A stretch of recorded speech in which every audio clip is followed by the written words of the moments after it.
Boris Johnson, for long allegedly doomed because of the Partygate affair, can feel much more secure in his post as British Prime Minister.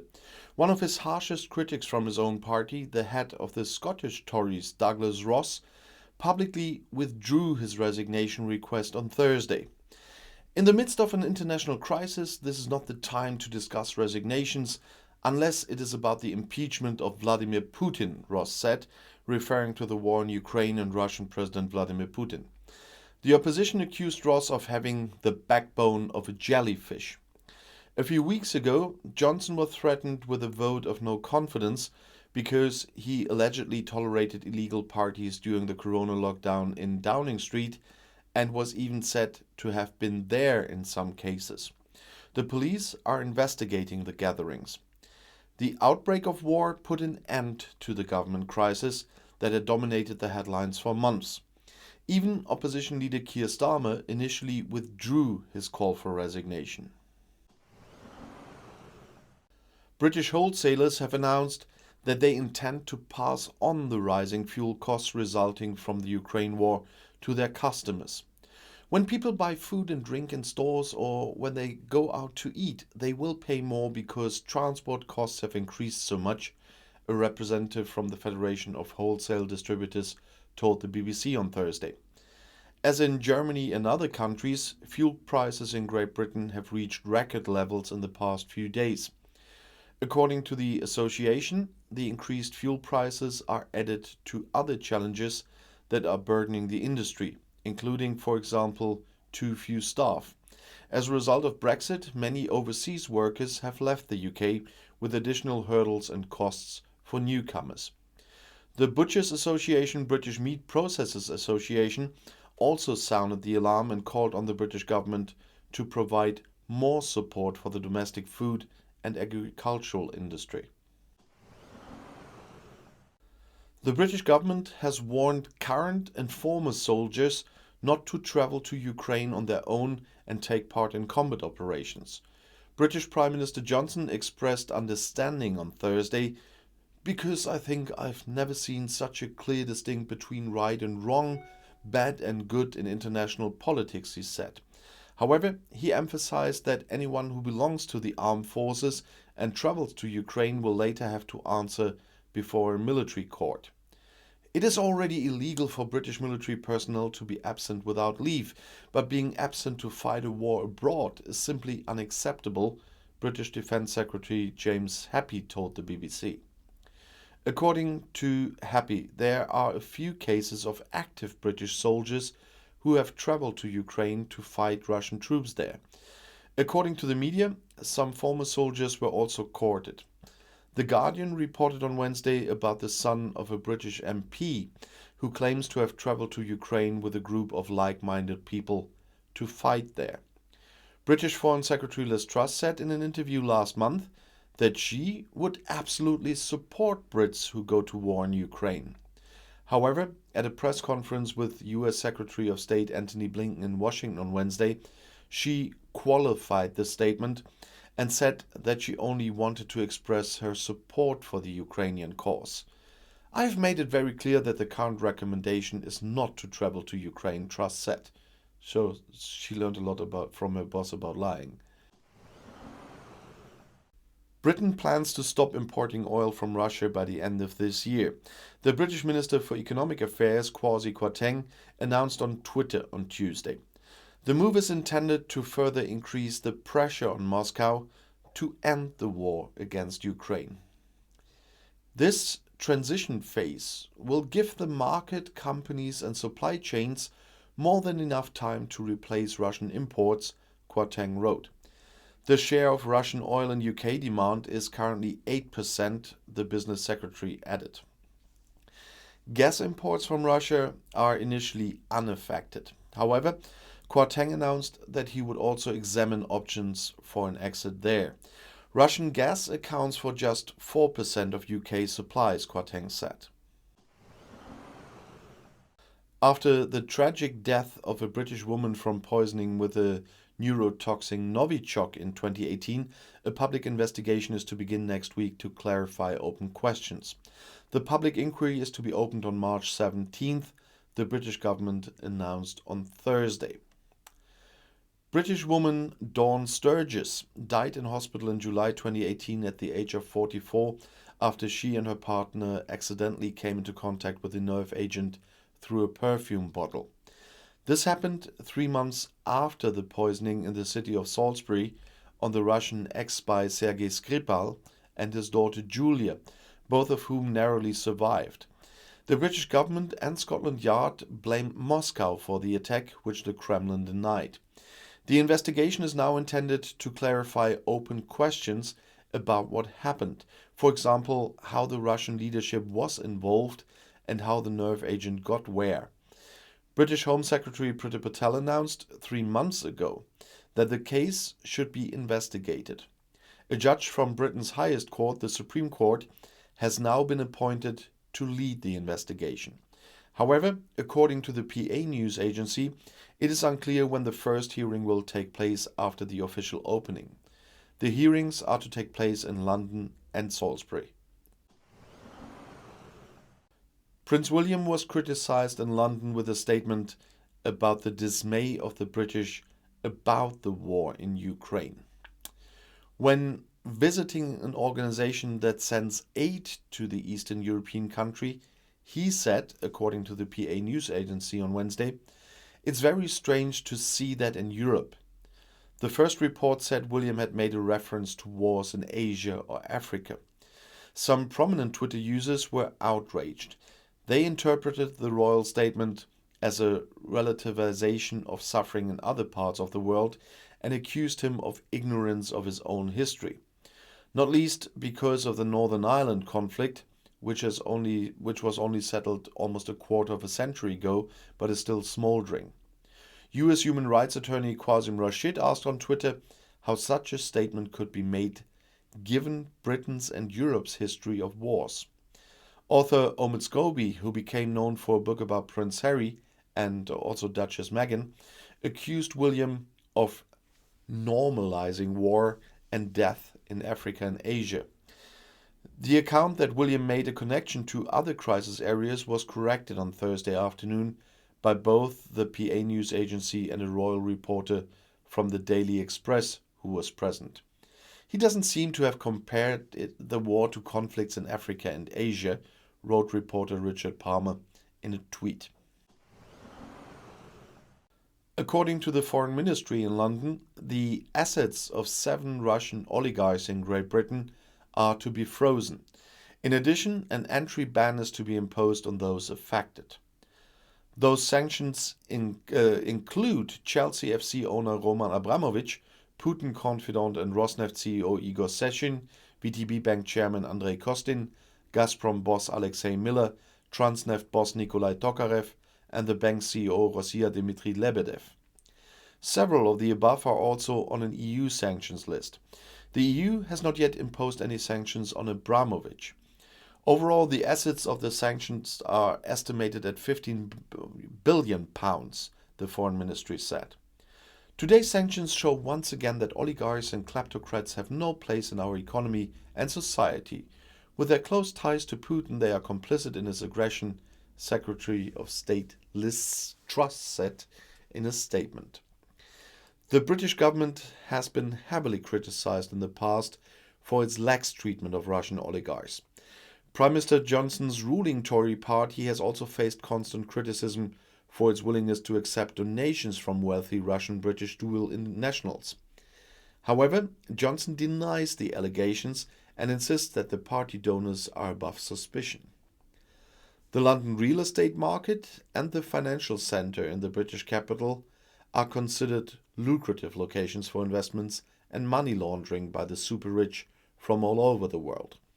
Despite the new sanctions, Britain still lags far behind the EU and the US with a list of sanctioned Russian oligarchs. Britain's government halted a planned sale of soccer club Chelsea, as well as the sale of players, new tickets and merchandise after it imposed sanctions on its owner Roman Abramovich, but said the team will be able to play matches. As I mentioned before, Abramovich said last week he was putting the club up for sale, but Britain's asset freeze and sanctions on him bar that process under the term of the license granted to the club.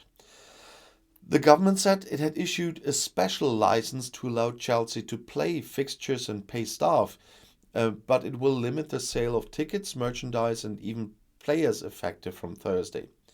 Abramovich bought Chelsea in 2003, sparking a period of unprecedented success and spending for the club, which won 5 league titles and 2 Champions League trophies under his ownership.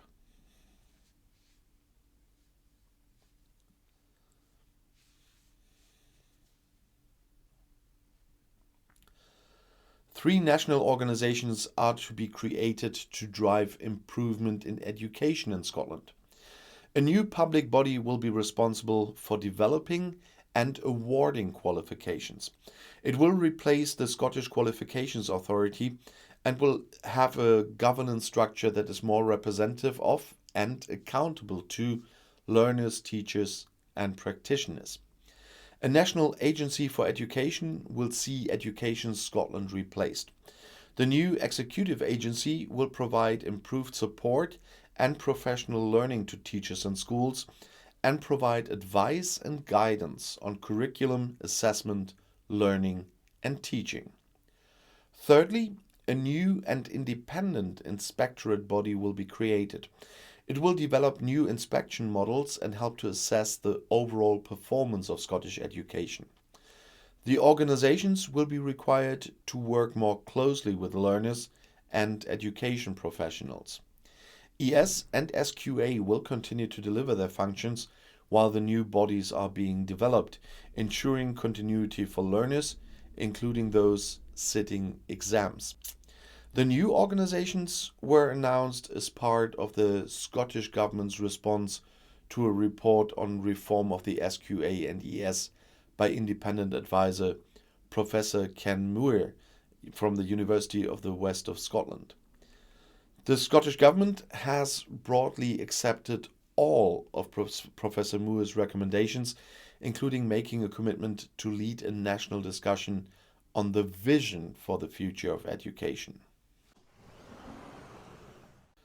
Britain is very concerned about the potential use of chemical weapons by Russia in Ukraine, British Foreign Minister Liz Truss told CNN, warning that it would be a grave mistake for Russian President Vladimir Putin to use them in the end.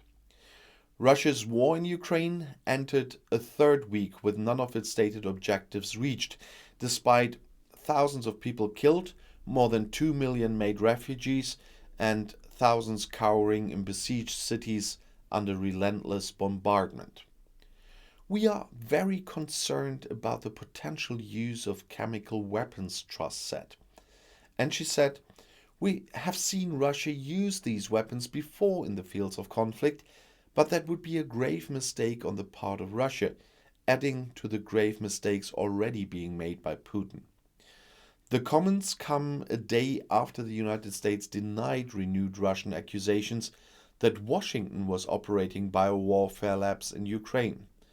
It called the claims laughable and suggested Moscow may be laying the groundwork to use a chemical or even biological weapon.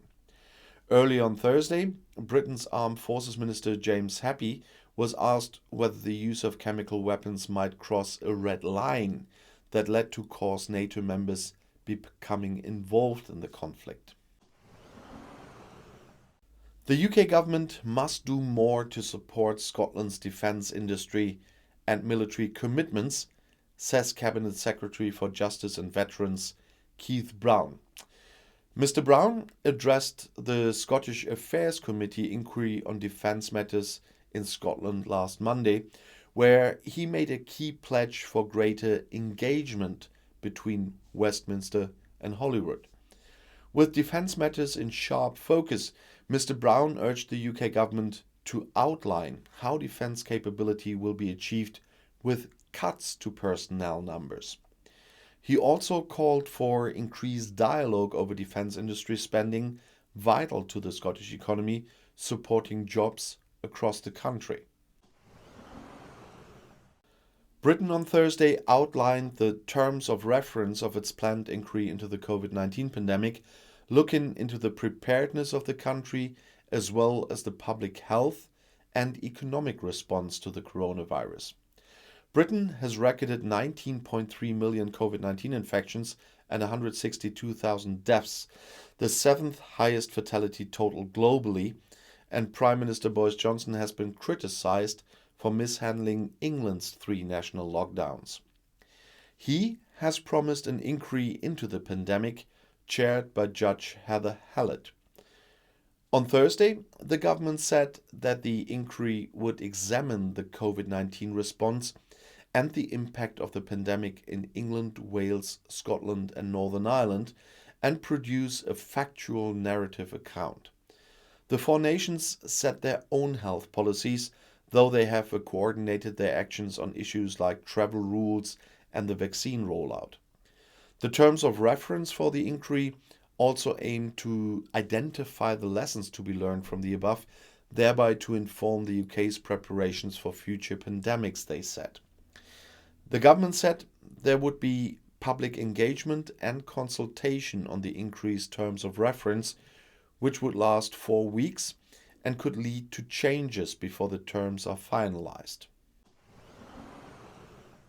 Apprentices are delivering a well-qualified workforce and addressing skill gaps in the NHS, First Minister Nicola Sturgeon said last week. Launching Scottish Apprenticeship Week, the First Minister met a group of pharmacy apprentices based at University Hospital Monklands.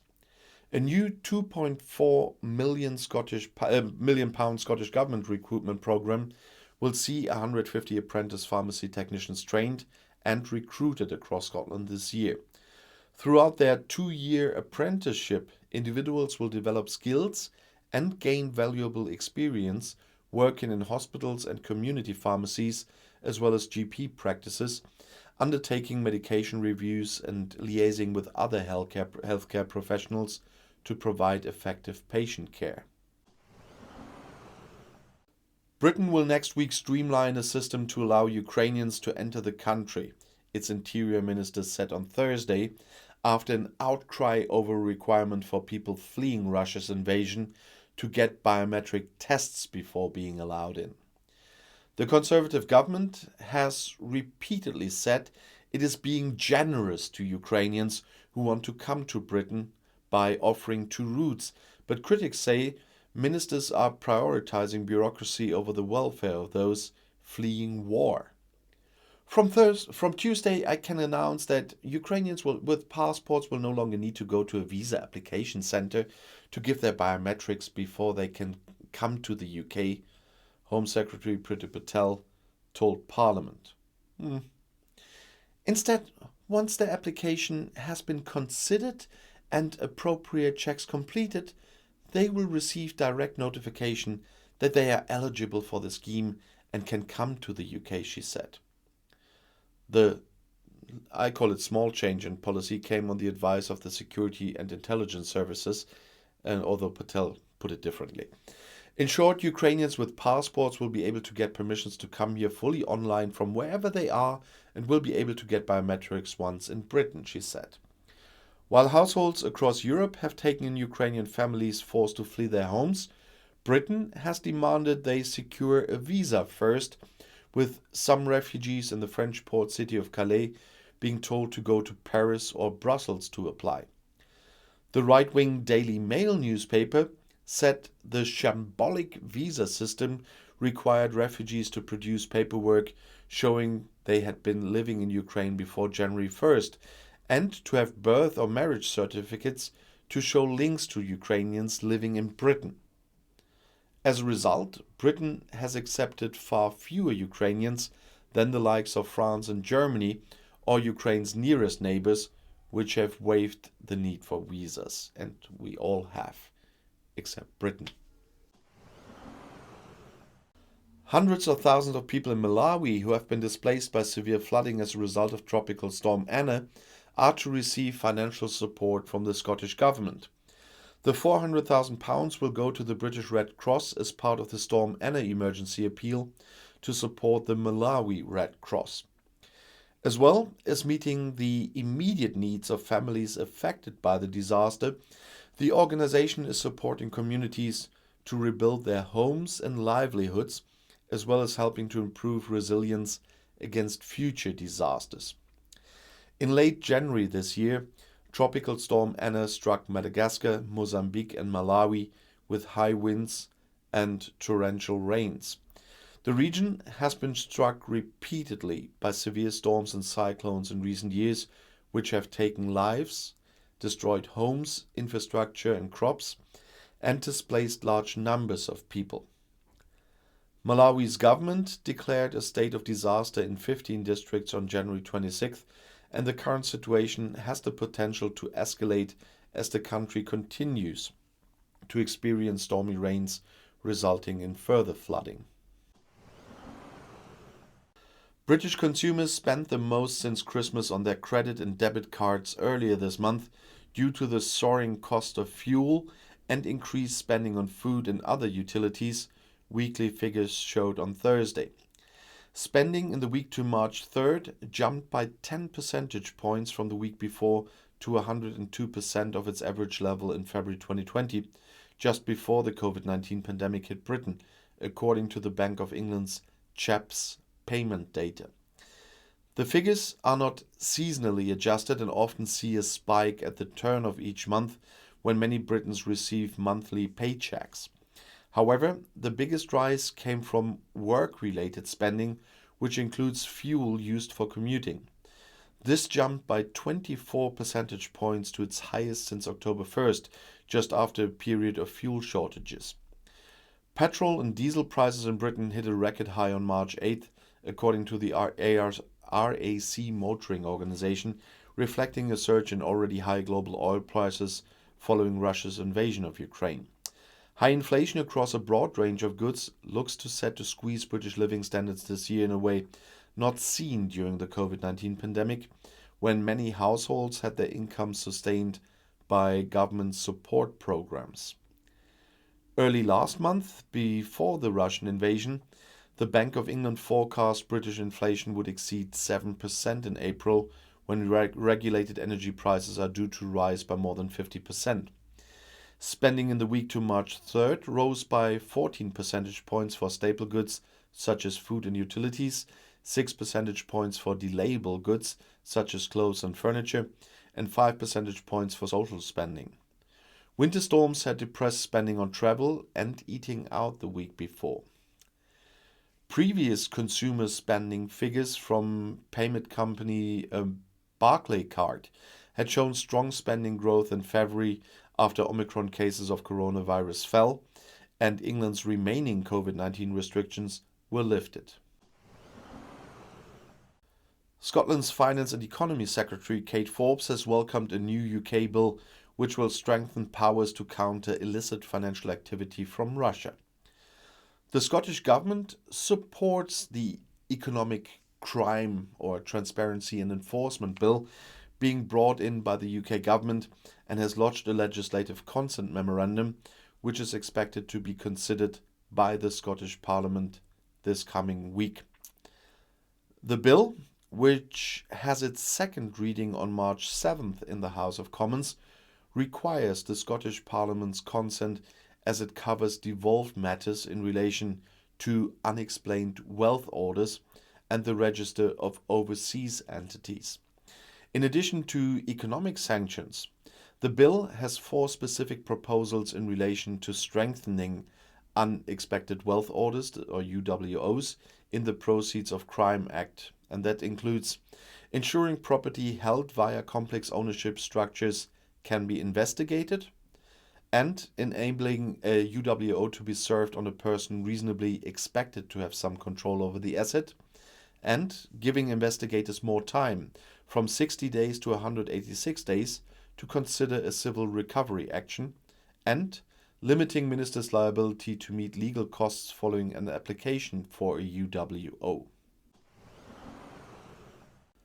Chancellor of the Exchequer Rishi Sunak, or Finance Minister, must decide this month whether to borrow heavily again or let public sector workers and households suffer a big income hit due to the recent surge in inflation, a think tank said on Thursday. Covering the hit to public sector pay from the jump in inflation since Sunak announced his last budget plan in October would cost the public coffers around £10 billion. That's what the Institute for Fiscal Studies said. A further £12 billion would be needed to restore the level of support for households facing a jump in their domestic energy bills that Sunak announced in February, the IFS said. Sunak is due to announce an update to his budget plans on March 23rd. In October, he said he was aiming to cut public borrowing to £83 billion in the financial year, which starts in April, less than half of borrowing in 2021-22, as his huge spending response to the coronavirus pandemic fades. The IFS said Sunak would also have to decide whether to leave defense as the only main element of government spending, set to fall over the next 3 years amid calls for more military investments after Russia's invasion of Ukraine. A top-up to the budget for defense spending in the coming year, given rising energy costs and Russia's invasion of Ukraine, seems inevitable, said IFS Director Paul Johnson. The Welsh government has published analysis estimating the distributional effects of its immediate response to the cost of living crisis through the winter fuel support scheme, discretionary assistance funds, and the cost of living payment. The schemes in Wales mean that many households with the lowest incomes in Wales will be able to receive payments of £350, with some entitled to further financial support from the discretionary assistance fund. The analysis shows that the response from the Welsh government is highly progressive, with, on average, more financial support given to those on lower incomes. In total, up to around 75% of households are expected to be supported in some way. However, nearly twice as much will go to households in the bottom half of the income distribution compared to those in the top half, and 3 times as much to those in the bottom fifth compared to those in the top fifth. The £150 cost of living payment is a broad-based scheme, whereas the winter fuel support scheme and discretionary assistance funds are more focused on households with lower incomes. The schemes mean that altogether the support in Wales is more generous and better targeted at the lower end of the income distribution than offered in England by the UK government. British employers' hiring of new permanent staff rose by the smallest amount for 11 months in February, reflecting a shortage of candidates, although starting salaries continue to rise rapidly, and that was shown by a survey on Thursday. With the Bank of England worried about the labour market overheating, the Recruitment and Employment Confederation, the REC, the trade body, and accountants KPMG said the index of permanent staff placements dropped to 65.3 in February from 66.8 in January. But pay pressures for permanent staff rose at the second fastest pace since the survey started in 1997. Staff shortages and wage growth that appears to be higher than before, and even before the pandemic, are part of the reason why the BOE raised interest rates in February for the second time in 2 months, faster than other major central banks.